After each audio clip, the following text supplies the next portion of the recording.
Iko Uwais merasa difitnah. Kuasa hukumnya sebut Rudy lakukan provokasi bahkan mengancam. Tim kuasa hukum Iko Uwais akhirnya buka suara terkait adanya dugaan kasus penganiayaan yang dilakukan oleh sang artis. Pihaknya membantah adanya dugaan penganiayaan yang dilakukan oleh suami Audy Item itu terhadap sang penyedia jasa desain interior bernama Rudy. Sebab, Rudy dinilai telah memutarbalikkan fakta terkait keterangannya kepada pihak kepolisian atas dugaan penganiayaan yang dilakukan oleh aktor laga tersebut. Tidak hanya itu, dalam keterangan yang dirilis polisi, Rudy mengaku telah meminta kepada Iko Uwais untuk segera melunasi semua utang-utang yang belum dibayarkan oleh suami Audy Item ini. Padahal, fakta sebenarnya menurut keterangan Iko Uwais kepada sang kuasa hukum, justru Rudy lah yang telah melakukan provokasi terlebih dahulu sehingga terjadilah percekcokan. Percekcokan tersebut pun terjadi ketika Iko Uwais ingin mencari keberadaan Rudy dengan mengambil video dan foto karena diduga tidak bertanggung jawab atas apa yang ia janjikan kepada Iko Uwais soal urusan desain interior.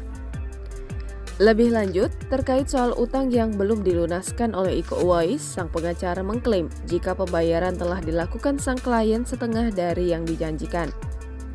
Namun, setelah pembayaran tersebut dilakukan, Rudy menurut Leonardus tidak menyelesaikan tanggung jawabnya untuk menyelesaikan pekerjaannya dan menghilang tanpa kabar.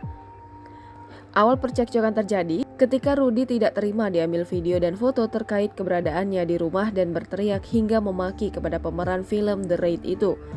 Melihat respon yang dikeluarkan Rudy, sontak Iko Uwais, Firmansyah, dan Audy Item bergegas kembali ke rumah.